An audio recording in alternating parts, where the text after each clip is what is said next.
भगवान श्री कृष्ण की मधुर बाल लीलाएं। भगवान जी का जमुना पुलिन विहार। अब सब के सब पुलिन पर आ गए। अघासुर मोक्ष का जब ये प्रकरण समाप्त हुआ तो बड़े जोर का कीर्तन होने लगा और धीरे धीरे सभी लोगों में प्रेम जाग गया और लोग प्रेम में मत होकर के भगवत रस में डूब गए। तब इन्होंने देखा कि अब ये फिर अधिकारी बन गए। अर्थात भगवत लीला कथा के अधिकारी कौन हैं? वे जो प्रेम रस में मग्न हैं, भगवान जी के प्रेम रस में मग्न, जो शंका करने वाले, कौतूहल से सुनने वाले, हंसी मजाक के लिए सुनने वाले, समय काटने के लिए सुनने वाले और तर्क से सुनने वाले, इनको भी सुनने से लाभ होता है। परंतु ये वास्तविक श्रवण अधिकारी नहीं है। श्रवण अधिकारी वे है कि जिस लीला का वर्णन है उस लीला के रस में जिसका मन निमग्न हो जाता है, जो उसमें परम दुर्लभ भगवत रस का आस्वादन कर पाते हों। यो तो है ये भगवान जी की लीला कथा, सबका मन निमग्न करने वाली। जो नहीं समझते वह भी सुन करके प्रसन्न होते हैं, परंतु इसके अधिकारी कौन है? वे जो स्वयं लीला सुनने के लिए अत्यंत व्यग्र होते हैं।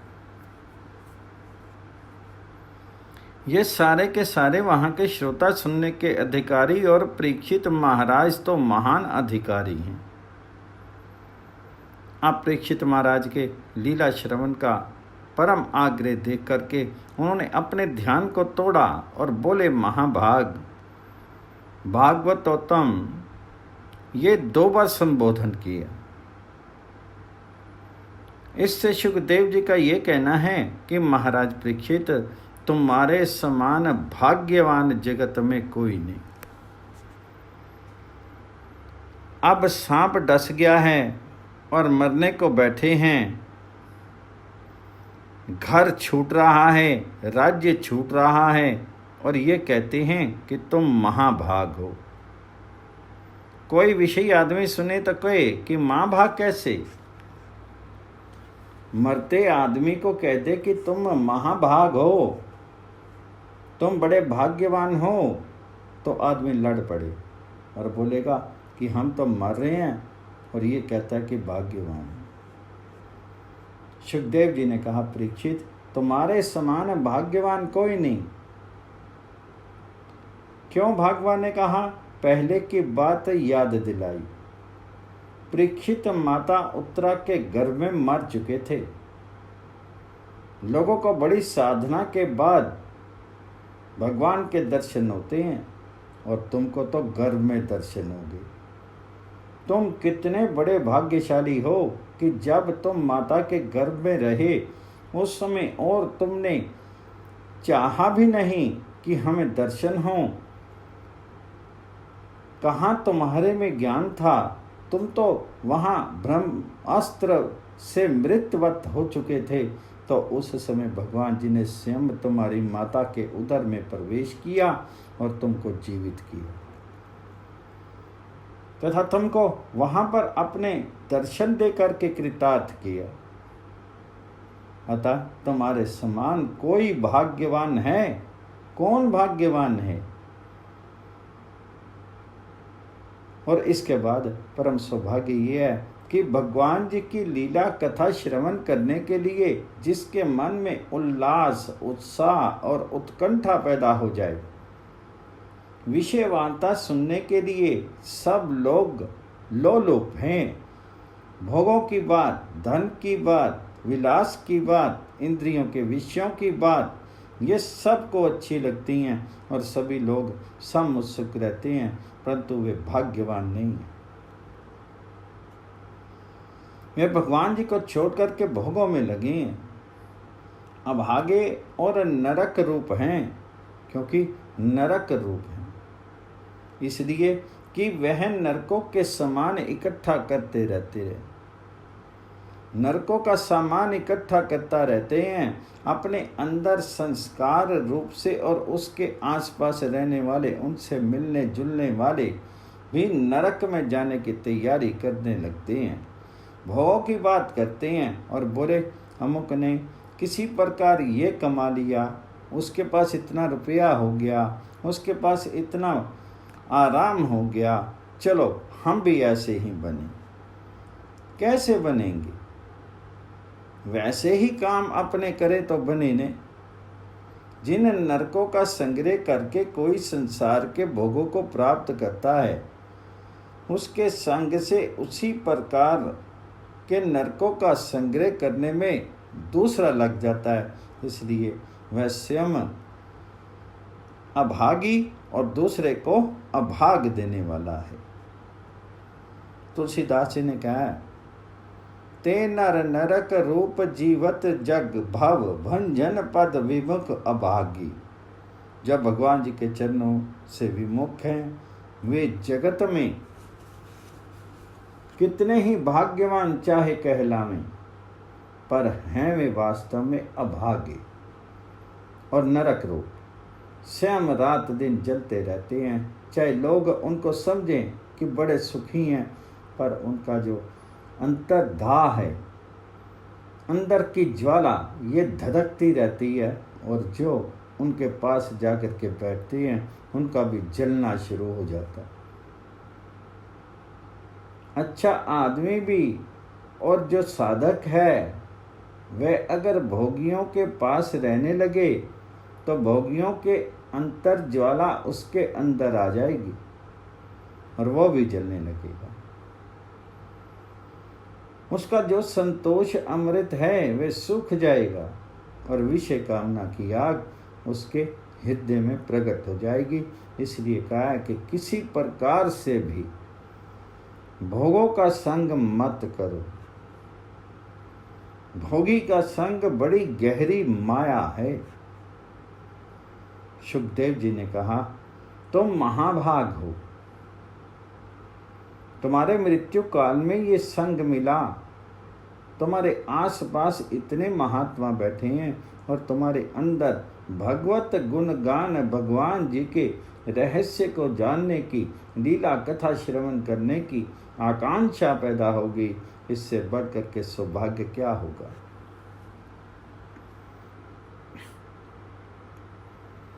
भगवान की लीला कथा सुनने जानने की जिसके मन में उत्कंठा पैदा हो जाए, इसमें जिसको रस आने लगे, वो भाग्यवान है।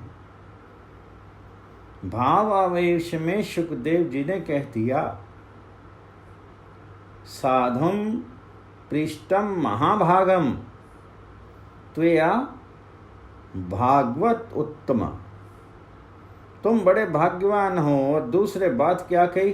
तुम भागवत उत्तम हो।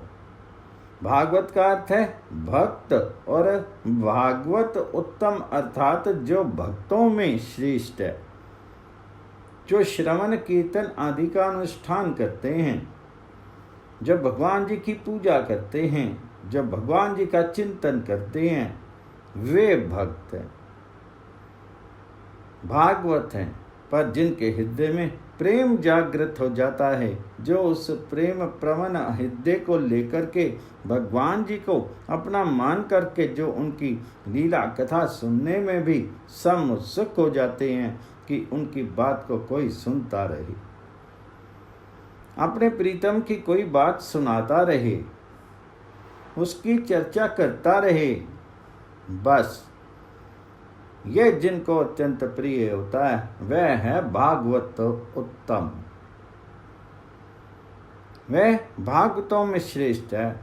उसमें कोई ये कहे कि भाई तुम आधे क्षण काल के लिए भगवान जी को भूल जाओ और तुमको हम मुक्ति सब दे देंगे, 14 लोकों का तुमको वैभव दे देंगे, तो वे लोग नहीं स्वीकार करते।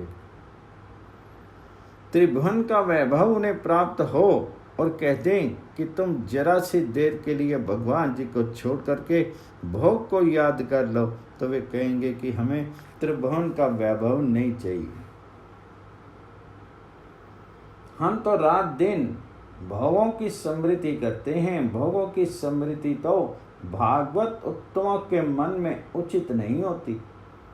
उनके मन में तो कभी भोग आते नहीं, आ सकते नहीं, और हम रात दिन भोगों में रहते हैं, भोगों से अलग नहीं हो सकते। ये हमारा उनका बड़ा भारी अंतर है। सुखदेव जी ने कहा, तुम भागवतोत्तम हो, तुम्हारे समान भागवतोत्तम जगत में कोई नहीं। इसलिए ये तुम्हारा साधु प्रश्न है। जितने और प्रश्न हैं वे सारे प्रश्न उत्तम प्रश्न हो सकते हैं। तत्व की बात जानने का प्रश्न भी बड़ा ऊंचा प्रश्न है, और प्रेमी हृदय से पूछा हुआ भगवान जी की लीला कथा का जो प्रश्न है, ये साधु प्रश्न है। परम शिरोमणि सुखदेव जी महाराज, इन्होंने भगवत उत्तम और महाभाग कह करके परीक्षित का अभिनंदन किया और कहा कि भागवत उत्तमों का जो परम महत्वपूर्ण स्वाभाविक गुण है, ये गुण ग्रहण करने का है। असद भावना को लेकर भी लोग सब मस्त रहते हैं, और कोई कोई यदि असत्य को त्यागता भी है तो सत्य रूप में किया तत्व के पीछे लग जाता है। ज्ञान योग आदि अनुष्ठान करता है या कभी भक्त बनता है तो वह केवल कीर्तन आदि में रहता है। वह बड़ा सुंदर है, ऐश्वर्य में भगवान जी को भजता है। वह भगवान जी के ऐश्वर्य में धाम को प्राप्त करता है, पर वह भी सारग्राही नहीं है। सारग्राही कौन है? जो वास्तव में भगवान जी का ही होकर के रहता है। उनके सिवाय उसके मन में कोई आकांक्षा, कोई ममता, कोई आसक्ति पैदा नहीं होती, और केवल यही चाहता है कि हमें सुनाया ही करो, बस। इसलिए भक्तों ने जहाँ जहाँ पर भगवान जी से मांग की है, वे दो ही बात की मांग की है, आपका स्मरण बना रहे और आपके प्रेमी भक्तों का संग मिलता रहे, बस। ना मुक्ति चाहिए, ना सद्गति चाहिए, तथा ना कोई और चीज चाहिए। केवल आपका स्मरण बना रहे और आपके भक्तों का संग मिलता रहे, जिससे आपकी बातें बराबर सुनने को मिलती रहें। ये जो श्रवण उत्सुकता है, इससे क्या होता है? इसमें बड़ा सुंदर फल होता है कि भगवान जी की लीला कथा से मन भर जाता है। जो हमारे मन के संस्कार हैं, ये संस्कार सारे के सारे विलुप्त होने पर होने बहुत मुश्किल है। लीला संस्कार भर जाएं, इसलिए बड़ा सीधा साधन के लिए जैसा मन में आवे, भगवान जी की लीला का चिंतन करते रहो। भगवान सत्य हैं तो उनकी लीला भी सब सत्य है। अपने मन में जो भी चिंतन करो भगवान जी का, जिस लीला का भी, जैसे भी भगवान ठीक ठीक सत्य रूप में वैसे ही बन करके प्राप्त हो जाएंगे। ये जो हैं सार ग्रहण है। लीला गुण श्रवण आदि में जब आसक्ति हो जाती है, तब तो उसका बड़ा भाग्य खुल जाता है। दूसरी बात सूझती नहीं है। जिसकी भगवत लीला कथा में रुचि होती है, उसमें दो बातें प्रकट होती हैं। ये अपने अपने हृदयों में देख लें कि है कि नहीं। नहीं सुहावे जग की बातें, दिलवर की चर्चा सहती। सत चर्चा के अतिरिक्त कोई दूसरी बात सुहावे नहीं। कोई दूसरी बात करने लगे तो शीलवान कुछ उससे कहे नहीं, परंतु उसका मन वहाँ से भागना चाहे, कान में दूसरी बात क्यों पड़े। और भगवत लीला कथा श्रवण में अत्यांतिक और एकांतिक रुचि, भगवत चर्चा श्रवण करने में नित्य निरक्ति और भगवत लीला कथा श्रवण करने में एकांतिक अनुरक्ति, ये जब हो जाए तब पता लगे कि इनके मन में लीला कथा श्रवण का सौभाग्य पैदा हो गया इस जीवन में। उस समय परीक्षित को ना भूख लगती है ना प्यास लगती है, और परीक्षित लीला कथा सुनने के लिए सम उत्सुक है।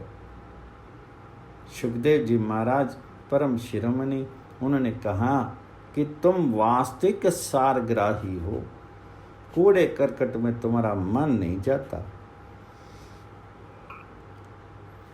तुम सार ग्रहण करना चाहते हो, इसलिए तुम श्री कृष्ण की कथा सुनने के लिए पूछ रहे हो। इसलिए तुम्हारे मन में श्रवण की आकांक्षा निवृत्त नहीं होती और प्रतिक्षण सुनने का तुम्हारा चाव बढ़ता चला जा रहा है।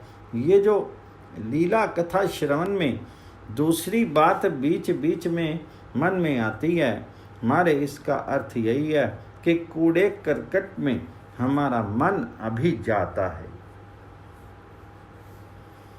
हम उससे लगे हुए हैं, नहीं तो दूसरी बात अच्छी नहीं लगे। उसी की चर्चा में संतोष, उसी में प्रीति, उसी में निरंतर रमे रहना। परीक्षित जी से सुखदेव जी बोले, भाई तुम पर श्री कृष्ण की बड़ी कृपा है। ये आगे आगे रहस्य खोलते जा रहे हैं ना। लीला कथा का रहस्य उनके सामने नहीं कहा जाता जो संदेहवादी हैं, उनके सामने भी नहीं कहना चाहिए जो भक्त नहीं है, जो सुनना नहीं चाहते उनसे भी नहीं कहना चाहिए, क्योंकि वहां पर कथा का जो रस है वह वीरस हो जाता है। लीला कथा सुनने में जो सम उत्सुक हों, जिनका मन नया नया आनंद प्राप्त करता हो, उबता ना हो, जो ये चाहते हैं कि लाख लाख कान हो जाएं और दिन रात बहुत बड़े हो जाएं, केवल सुनते ही रहें, उनके सामने ये लीला कहनी चाहिए। परीक्षित जी से बोले कि तुम पर श्री कृष्ण की अपरिसीम कृपा है।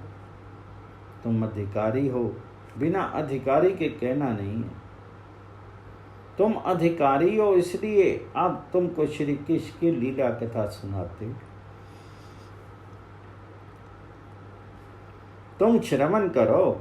महाभाग और भागवतोत्तम, ये दो विशेषण जो संबोधन में दिए सुखदेव जी महाराज ने, इसमें लीला कथा श्रवण के अधिकारी का निरूपण किया।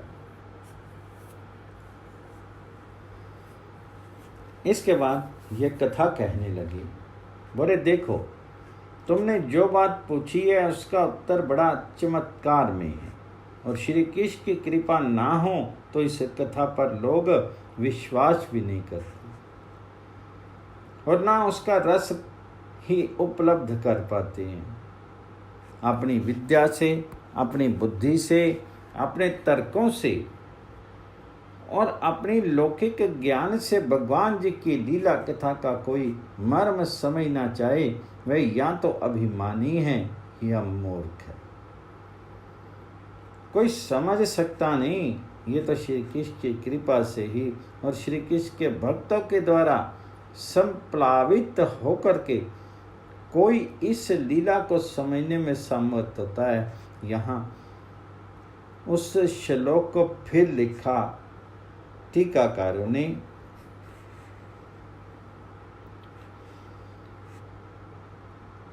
भगवान जी ने कहा है कि जो सुनना ना चाहे, जो तपस्वी ना हो, जो भक्त ना हो और जो भगवान जी में दोष देखे, उसको ये बात मत सुनाना। श्री कृष्ण की जब कृपा होती है तब ये बात सुनने को प्राप्त होती है। वहाँ क्या हुआ, भगवान जी ने सोचा कि अब अतिकाल हो गया, हमारे सब सखा उसके पेट में गए और क्या क्या इन्होंने दुख भोगे, कितना कितना संकट सहा, सब जल गए। अब इनको कुछ खाने पीने को मिल जाए, जरा आनंद लें, खेलें तो ठीक हो। श्री कृष्ण अब उनको ले आए जमुना जी के किनारे। संग सखा बच्चा लिए पहुँचे जमुना कूल, देखत वन शोभा घनी, खेलत मन तन फूल। जमुना पुलम की शोभा अपने सखाओं को दिखाते हैं। बोले देखो ना कैसा बढ़िया फूल खिला, और देखो ना ये जमुना का तट कितना मनोरम है, और यहाँ तो हमारी सारी खेलने की चीजें मौजूद हैं। अब देखो ना यहाँ। अब भगवान कहने लगे उनसे कि देखो ये पुलिन भूमि अत्यंत रमणीय हो गई है, और जितने भी सुंदर सुंदर सामग्रियां आवश्यक होती हैं भोजन के समय, स्थान कैसा हो, आसन कैसा हो, वहाँ का वातावरण कैसा हो, देखो यहाँ सब कैसा है, भगवान वर्णन करने लगे। भगवान बोले भाई तुमने खेलने की और खाने की तमाम वस्तुएं भी, वातावरण भी, भूमि भी, हवा भी, और यहाँ के आसपास के जीव जंतु भी बड़े सुंदर है। देखो ये बालू, देखो ये कपूर के समान सुंदर उजली उजली बालू, ये तो जैसे बड़ी कोमल चादर बिछी, बिछोना बिछ गया। और देखो जो ये आसपास भरे पूरे निर्मल जल के सरोवर हैं, और इनके वक्षस्थल पर, इनके हृदयों पर जो कमल खिल रहे हैं, इससे मालूम होता है कि ये सब हंस रहे हैं। ये सरोवर सब हंस रहे हैं।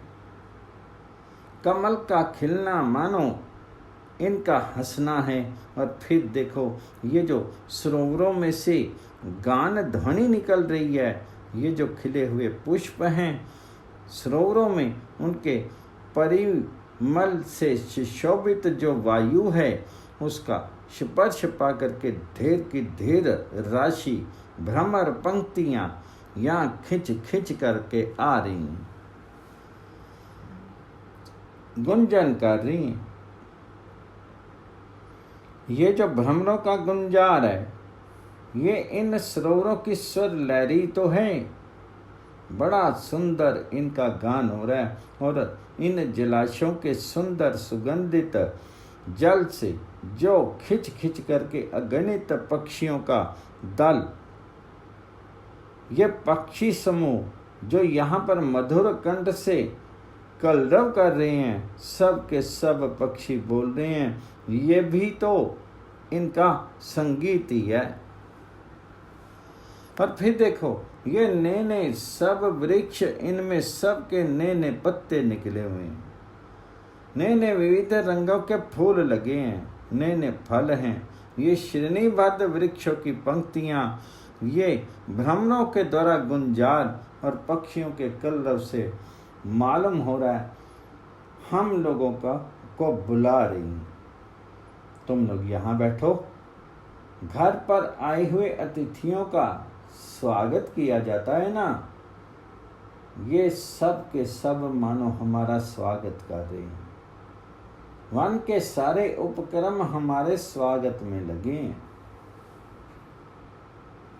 अहो सखा जे पुलिन सुहावन, अति रमणीय सुखद अरूपावन। स्वच्छ बालू का विशद तलावा, सुमग बारी मुनि मन ही चुरावा। विकसे कंज पुंज अली श्रेणी, कुंजी द्विज सब श्रुति सुख देनी, ताकरी बंसी भूत नमगामी, बोलत प्रतिधुनि रुचि ही कामी। ता धुनि ते तरु शोभित भारी, शीतल छा पतिक मन हारी। कालंदी के रही है तट चहरी, छटा नीर कल्लोल ही की, फूली फूली महा है यह पुलिन, लसे मालती चारू निकी। दोरे दोरे भ्रमे ओ मधुप मधु, रसी गुंज गुंजार साजे, सीरी सीरी चले हैं पवन, परसती माकरंद बिराजे। झूमड़े द्रुम अमीरे लतानी, भरे कुसुम के भार, देखो शिशु मम मित्र हों, जे बन सुख को सार। इस प्रकार भगवान जी ने मध्याह्न भोजन की भूमिका बनाई। कहा नहीं उनको, मानो यहाँ राजभोग के सारे साधन उस जमुना तट पर सब के सब उपलब्ध हैं। जमुना का तट, सरोवर का निर्मल सुगंधित शीतल जल, ये किनारे पर लगे हुए तमाम वृक्षों की शीतल छाया है। और बोले, तुम लोग कहोगे बर्तन चाहिए, खाने को थाली वाली तो देखो ना, बड़े सुंदर सुंदर जो पद्म पत्र हैं, ये भोजन के लिए पात्र हैं। भोजन के समय धूप खींचते हैं। मैं एक बार महाराष्ट्र में गया तो वहाँ की ये चाल है कि भोजन के लिए चौका वोका लगा करके मांडते, जैसे अल्पना है, कुछ मांड करके बैठाते हैं और फिर वहाँ धूप खींचते हैं, दीपदान करते हैं, माला रखते हैं, सुगंधित चीज रखते हैं, जिससे भोजन करने वाले का मन प्रफुल्लित हो जाए, सात्विक वातावरण फैल जाए। वहाँ किसी प्रकार के भोजन में रस व धिग्धता ना हो, पवित्रता आ जाए, सात्विक भाव आ जाए। भगवान जी कहते हैं यहाँ धूप चाहिए और स्थान स्थान पर कमलों की जो सुगंध निकल रही है, फैल रही है, ये मानो धूप दान हो रहा है। भोजन के समय संगीत हो तो भ्रमरों का गुंजार और ये पक्षियों का कुंजन जो हो रहा है, ये मानो संगीत हो रहा है। गर्मी लगे तो पंखा चाहिए, इसलिए स्वयं जो पवन देवता हैं, ये शीतल मंद सुगंध हो करके आज मानो पंखा झल रहे हैं।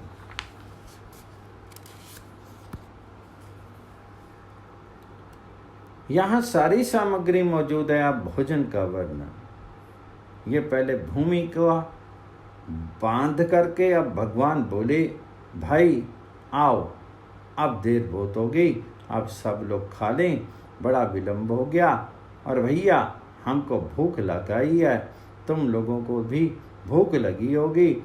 ये नहीं कहे कि हम उपकार कर रहे हैं तुम्हारा कि तुम खा लो, ऐसा नहीं भैया, हमें भी बड़ी भूख लगी है, तुम लोग बैठ जाओ तो फिर हम भी खा लें, नहीं तो देखो हमको तो भूख लगी है। उन्होंने कहा कि देखो भैया, ये जो बछड़े हैं ना, ये शीतल जल पी लें। जमुना की बड़ी सुंदर धारा स्वीप में बह रही है और पास ही तमाम हरी हरी घास लगी हुई है, बड़ी विस्तीर्ण भूमि है। घास से लदी हुई सुकोमल घास है। बछड़ों को जल पिला करके छोड़ दो, ये अपने ही घास पर धीरे धीरे विचरें और खाएं। आहो सखा सब मिली यही तथामा, भोजन करूं बैठी सुखधामा। भई बड़ी बेर काल चली गऊं, छूटा तृष्णा बाधित सब बहुई। बछड़न प्याई नीर सुठी नीकी, निकट चरी तृण भावत जोकी।